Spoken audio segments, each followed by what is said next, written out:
All right, here we go. Week 2. It's already here. It gets going, man. Drama never stops in the NFL. I know.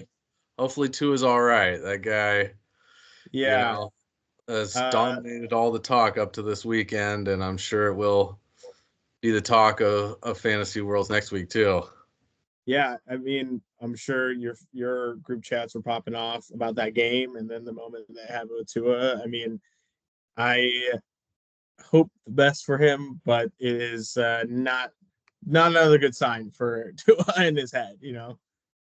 No, no. I mean, at other positions, guys take concussions like that, and everybody just kind of, oh, it is what it is. A Right. linebacker with this many concussions, yeah, that happens. But quarterback, especially not a running quarterback, if he was Lamar Jackson, it wouldn't be that surprising. Definitely Right. unfortunate to picks up the fourth down and to no avail. If you're out of the game, it doesn't matter that you picked it up, and tough time too. I mean, I think the saddest thing would be if that's the last play we ever see from Yeah. him. Like, I think he'll come back, but it might be next year. It might be later this year. Like, I don't think he's playing next week. We'll see.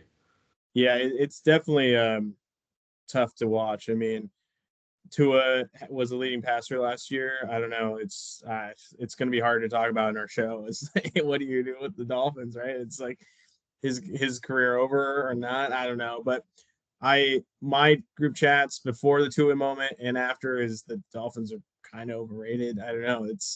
They talked about this high powered offense all off season. They make really many additions. And Devon Achane, look, as good as advertised, but it seems like teams are kind of learning how to stop this offense, stop Tyreek Hill. I guess if you cut the head off the snake, it kind of helps. But I don't know if the Dolphins are as incredible offense as we think. A good offense, but not will get you. Everyone gets 20 points. And they were just sitting back and covered too. I was kind of surprised that this hasn't been Yeah, a strategy that's been tried before against the Dolphins. I yeah, mean, right. Tyreek Hill, Waddle, cover two, man, cover two. Like it's like, Yeah, yeah, all these new age coaches grew up playing Madden, and that's the best way right. to stop guys in Madden, right? Sit Right. down and cover two, man, like get some Mm-hmm. safeties over the top and just man up. And the Dolphins just don't have the run game or the defense. I mean, I was Yeah, thinking when I was watching that game, if you just combine the Steelers and the Dolphins offense and the Steelers D, I mean, that might be a Super Bowl team. But yeah, but other than that, I mean, just they don't have the power run game to survive when it gets cold and all the advantages that they typically have in Florida playing in the heat. They didn't get that with a night game. There's no sun to yeah. heat up the Bills, and then it's if you're built to just play well at your home games in the hot weather, how are you ever going to win in the playoffs? So Yeah, tough I break agree. there for them. Yeah, it's you need defense in order to get your powered offense more touches, more snaps. You also can't turn the ball over. I can't imagine Skylar Thompson's going to be, come in and be like, all right, offense is staying the same. So there's a lot to worry about in Miami. What else are you seeing? What else is everyone talking about? Just a week one for waivers. I mean, Yeah, you see normally 4 or 5 guys pop off. You normally are trying to decide, do I want this guy? Do I want that guy? And last week it was pretty much likely yeah, a little bit of, and you that's it. know, yeah, like some older guys, like, Right. do you want to take a chance with a third or fourth receiver on their own team? Like what you Yeah, can pick him up, but then how long are you going to keep him? I think the guys are just going to be on and off rosters that got picked up week yeah. one. It's more likely the guys that got dropped in week one or maybe this week that are going to end up being high profile pickups later in the year. Yeah, I do think that fantasy football owners are a little smarter now. Let's not panic after one week. Let's not make drastic changes. Isaiah Likely for sure, someone you want to get out there. But I've been trying to calm down my group chats, calm down my leagues. It's going to be a long season. Teams are not going to throw it for 150 yards, every week. They're going to have to score, and I do think there's going to be a bounce back. I think like look at Anthony Richardson had 9 completions on his big day. So Joe Burrow 160 yards. These guys are going to ramp up, and you just gotta wait till that happens, and it could be week 2. It's been a slow start. Really, not many people are playing preseason, so Really low, yeah, really low passing yardage and touchdown numbers. right. And we're finally seeing D's just sit back in cover two. Like I said before, it wasn't just against the Dolphins, it was all the teams. And I'm like, why hasn't this been what teams do all September forever? Because normally week 1, 2, and 3, you see so many blown coverages lead to touchdowns. It's like, well, just put a safety over the top.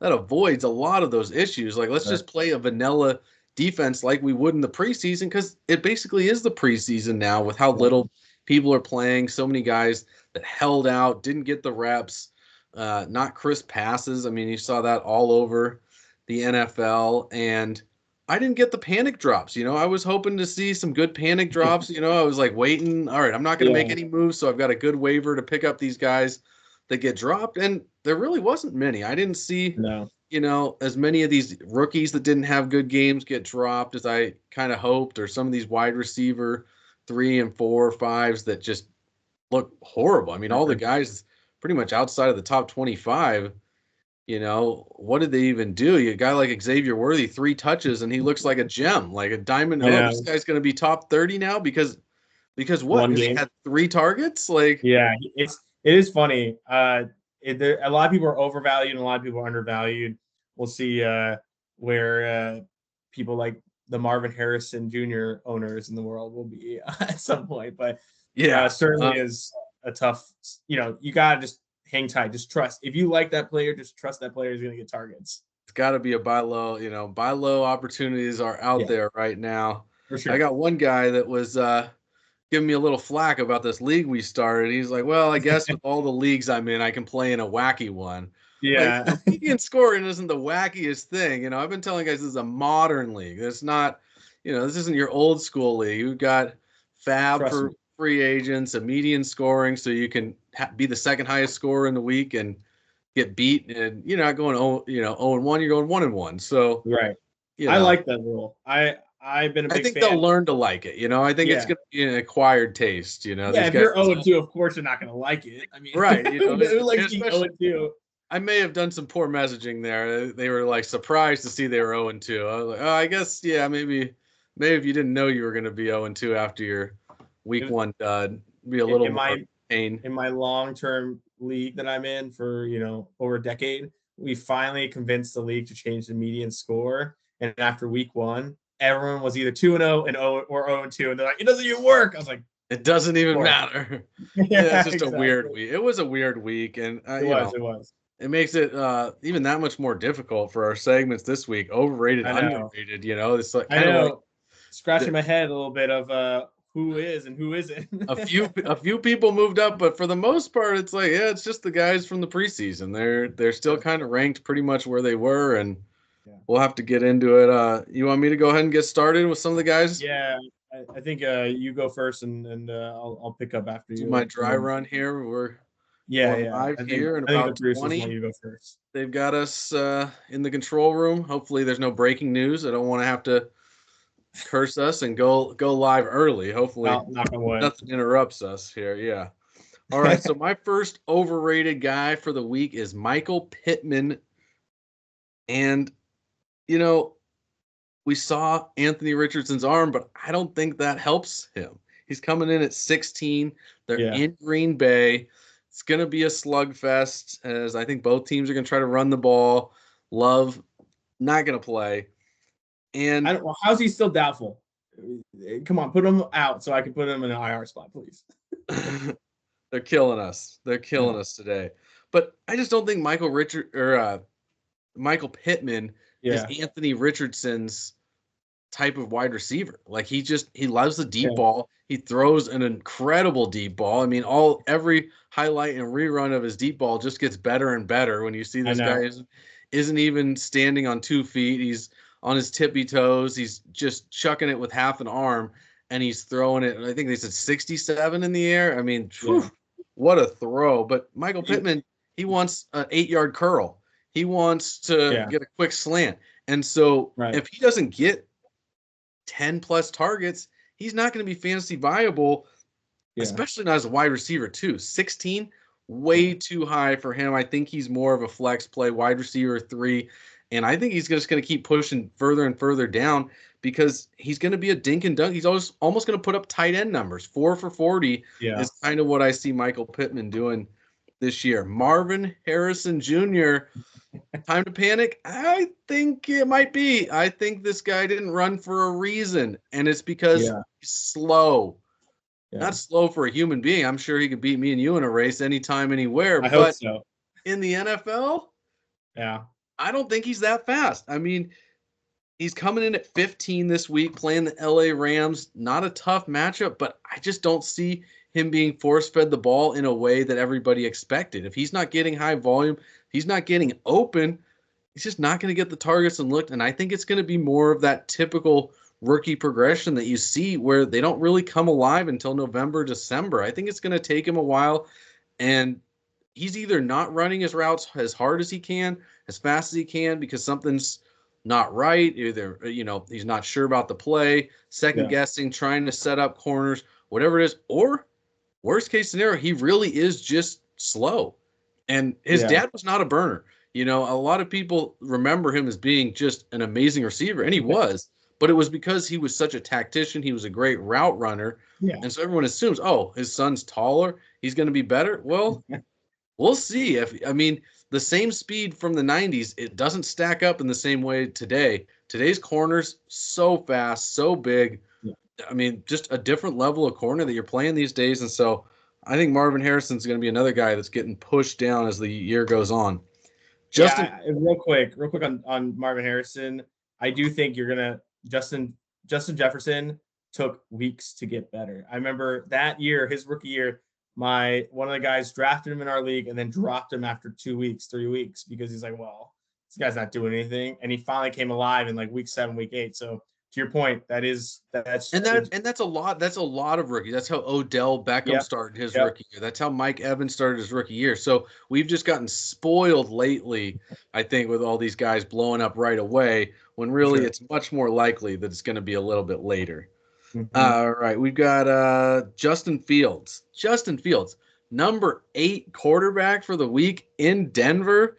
That altitude's not going to help him because he's not throwing the ball. He's not a thrower. He might play quarterback, but he is not a thrower. He had some pretty good passes to Pickens last week, but he's going to be blanketed by Courtland Sutton. Not Courtland Sutton. Where are we? The corner there. Come on. Give me some help here. Where are we going? Too many guys. His dad played in the NFL. Too many guys. No, that doesn't even help nowadays. So many of the corners. It's like half the corners in the league. Is it Porter? No, it's not Porter. No. J.C. Horn? No, it's not Horn. No. It's Patrick Surtain. There it is. Your dad did play in the NFL. Yeah, we got that part right. It's Patrick Surtain. Going to be all over George Pickens this week. Yeah. So I don't think Justin Fields is going to have any room to throw. And I think they're going to load the box, do some things. They're going to definitely have a spy at linebacker. I don't think they're going to let him run. And so if he doesn't run, he's not a starting quarterback. I think he's more of a quarterback 2. Super flex, go ahead and throw him out there. But in a 1 quarterback league, I don't trust Justin Fields this week at all. He's a high ceiling, very low floor quarterback, as we saw. The Falcons could not move the ball at all on offense. You're telling me you can only get 6 field goals in that game on offense? That's not a good sign. I agree. And I rode Justin Fields last year, and it was just the worst experience of my life trying to play as my starting. It's a rough run. Like, just scramble, just run. It's time to run. Go. Yeah. You're playing wild. There, go. Quarterback draw. Quarterback draw. Quarterback power. Quarterback sweep. Come on. Hey, you should be the offensive coordinator. Yeah, it's tough out there, and it's tough out there for tight ends this year already. But George Kittle coming in at number 5 hasn't done much against the Vikings traditionally. Going to Minnesota, they've got so many weapons in San Francisco. It's just hard to count on Kittle to be consistent. Even when he had big games last year, it was on like 3 or 4 catches. So unless he gets a big catch for a lot of yards, breaks a touchdown, any week with a touchdown, you're going to be happy out of tight ends this year. But I just am not seeing him as a top 5 guy. Got to still start him. I think he's still in that top 10 range, but I think he's a little high at 5. And that whole tier of tight ends, I don't know where they're going to end up. It's going to be real hard to know what was worth doing and what wasn't at tight end this year. Yeah, you thought Dalton Kincaid would maybe pop off yesterday to kind of cool those talks down, but it's just adding to the fire that what the heck's going on tight ends. Thursday night, honestly, I thought Kincaid looked pretty good for how many yards Josh Allen threw for. At least he got 4 for 40 or so. I think that's about all you can ask for on a Thursday night blowout where the backup quarterbacks are in for the whole fourth quarter. And I've got Calvin Ridley. He's coming in at 26 versus the Jets.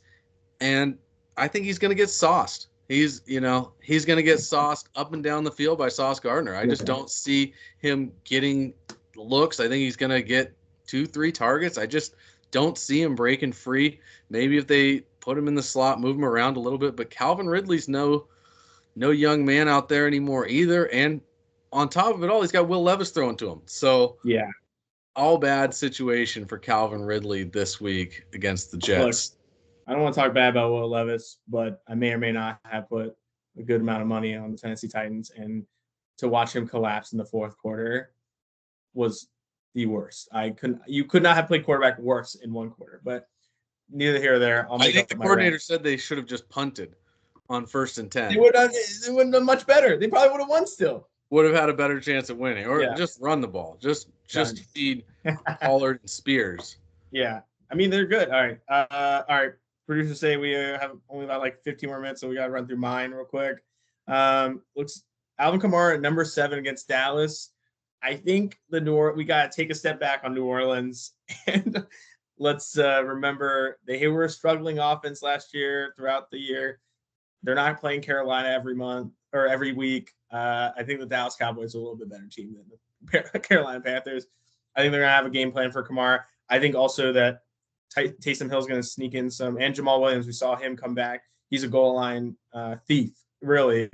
So we're going to see him and Taysom Hill, I think, try to get through this bigger, better defense. So I think Alvin Kamara, we'll have a good season as an RB2. 7 is just a little too high for me, even in a PPR league. Also, another running back, Kenneth Walker, at number 12. He's dealing with an abdomen injury. Us Seahawks fans, we I don't know. We know that our running backs don't last very long, as you can tell. So we'll see what New England's a tough defense. You got to give them credit where it's due. They smashed the Bengals, and they were only really missing T. Higgins, so they couldn't get anything going in the air. They couldn't get anything going on the ground. And Seahawks offense looked a little shaky at the beginning of the game against Denver. So I'm a little worried about K9 at 12. I think this week he's not gonna break into that top 12 running back RB1. Yeah, Charbonnet is probably gonna get a few more carries than he got last week, and I think it's gonna be a little bit more of a timeshare, especially if Walker's coming in banged up like he is this week. Yeah, totally. And then we kind of talked about Tampa and their brilliant performance last week, but Chris Godwin at 13 against Detroit is pretty tough for me to accept. I just don't think they have Mike Evans 10, Chris Godwin 13, Baker Mayfield. There's no way he's going to be a top 5. That means he's going to be a top 4 quarterback this week, right? Doesn't make every week sense. They're just doubling down on Baker. Maybe I just need to be a Baker believer, but I just think Detroit's so good at home. It's a tough game to play, and they're favored by quite a lot. So I think a lot of experts are believing that the Tampa Bay Buccaneers are going to get shut down a little bit this game. And Chris Godwin came on strong last year at the end, but he disappeared in certain games. So I don't imagine Detroit's going to have that hard of a time with him. And then we kind of talked about it against New England. Joe Burrow at 10. I don't think he's going to be a top 10 quarterback. Again, without T. Higgins, it doesn't look like he's going to play against Kansas City. I know he plays them pretty tough, but I just can't imagine you're going to improve that much from your 160 yard passing game to become a top 10 quarterback against Kansas City at a tough environment. So I do think that Joe Burrow will get there. It's just not going to happen. It just looks like it's going to take some time to ramp him up as well. He's a slow starter every year, right? Yeah, slow starts all the time, and now no Higgins, no Chase all camp. You'd need Chase to really break a long one to probably get to the top 10 number this week. Yeah, we'll see what happens. All right, so we go from overranked, and now producers want us to talk about our underranked so that they have confidence that we know what we're talking about, because sometimes that happens. Who you got on your list? I've got Jared Goff in that Yeah. game that we were just talking about. Tampa Bay and Detroit. I think it's a shootout. I really do. I think it's going to bode well for Jared Goff. You know, he's coming in at 16. I think he's going to be closer to a top 12 quarterback.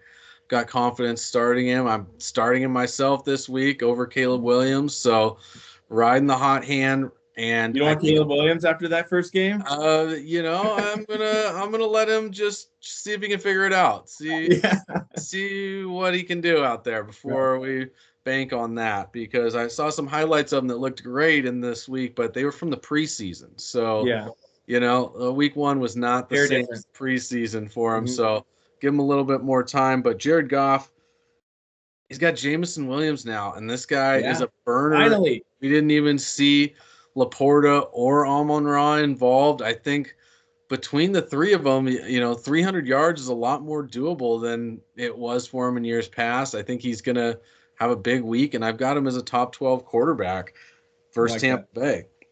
Gus Edwards coming in at 35 versus Carolina. I mean, 35 versus Carolina. Let's just put is there another running back in LA that we could put in there too? Because I think you could have 3 running backs inside the top 35 against Carolina. We saw how many guys went off on them for the Saints last week.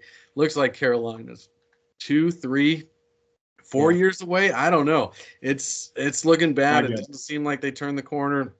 No. Defense was supposed to be better. That's, you know, if you're going to be bad for a long time, at least build up a good D so that when you get other pieces in place, you're all right. But Bryce Young looks like he's still got some work to do. So I think it's speaking of, for my list, I have 2 players against the Carolina Panthers as well. I have Ladd McConkey at 34. I think that guy is going to be, you know, a low tier wide receiver 2. I think he's going to get some touches this game. And as you just said, you like the Gus bus. I like J.K. Dobbins. This guy, I think they're going to destroy this team.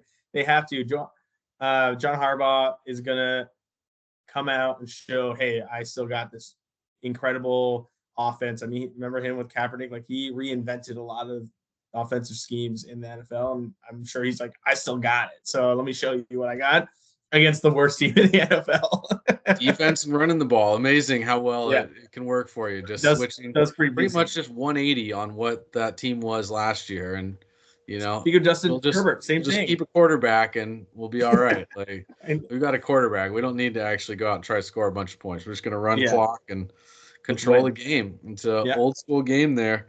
New school game this weekend, Sunday night, the Houston Texans versus the Chicago Bears. I got Tank Dell at 26.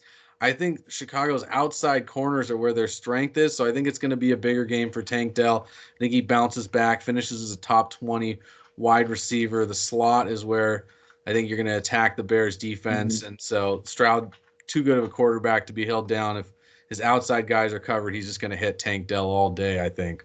Yeah, they're going to have a lot of offensive possessions if Caleb Williams continues to play the way he played in week 1. So and they're not running the ball either. You thought Swift would get some carry. That looked horrible as well. So hopefully they get that figured out.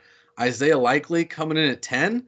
Really? The number 1 tight end in the league, the only guy to go over 60 yards, and he doubled that if his feet weren't so large. If he had size 12 instead of 14 feet, he would have had 2 touchdowns.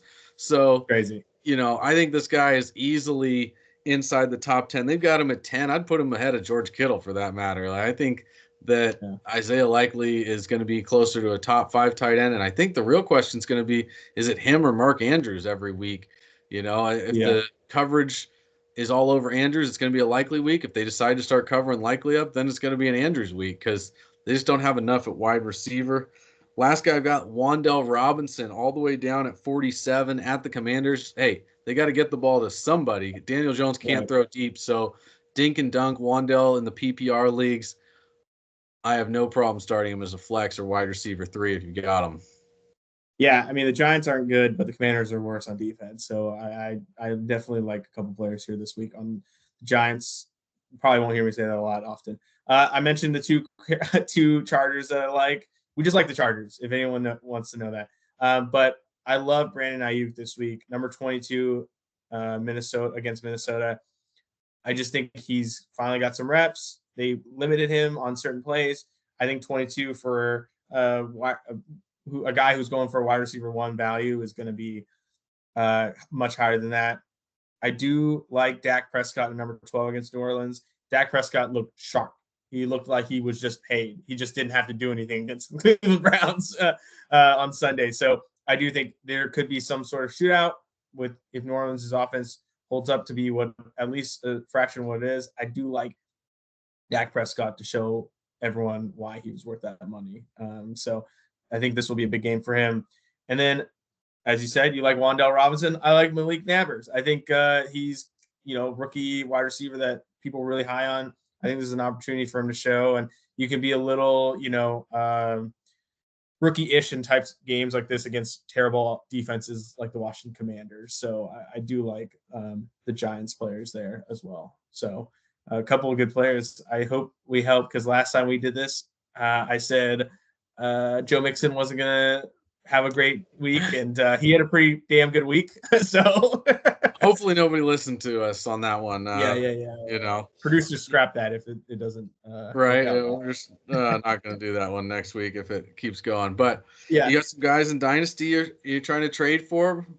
Yeah, I think Jaleel McLaughlin is a really interesting guy. He had about 35% of the snaps, where Javonte Williams had about 60% of the snaps. So he's pretty close to where they are at this point. And as we've seen, Sean Payton is kind of a dick. So he doesn't really like Javonte Williams. It's not really his guy. And Jaleel McLaughlin is more his guy than anything. So I really like him. Keep an eye on him. If he didn't draft you, he's got very low expectations or desires for you.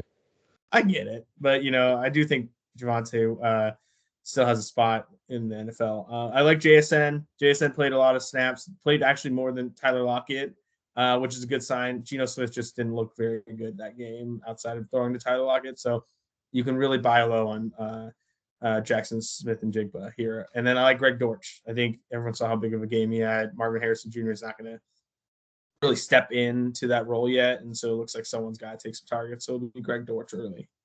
And those guys aren't expensive to go trade for. So I think that's, part of it. Get these young guys. Rashid Shaheed.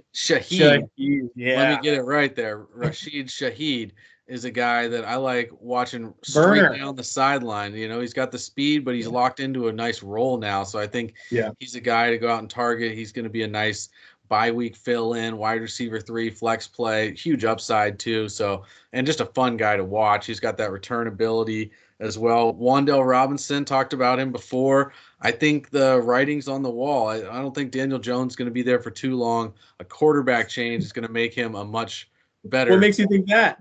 Quarterback. I've just watched a couple of his throws, and they don't look any crisper. And that being said, Drew Lock. Go out and grab Drew Lock in super flex leagues, because he might be starting by Halloween at the latest, I think. And we were talking about Chargers earlier. I got to throw in Quentin Johnson, right?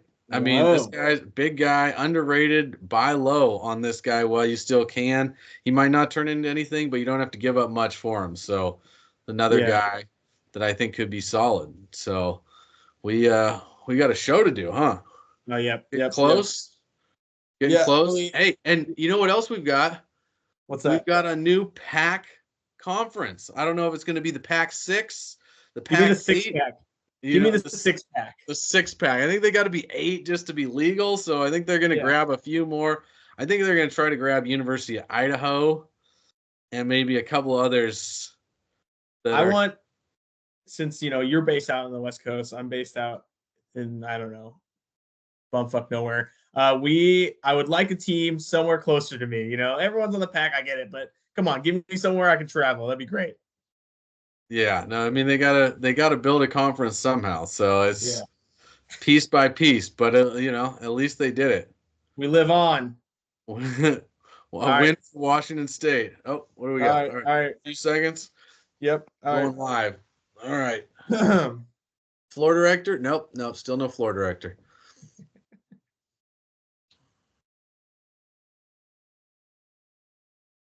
All right, cool.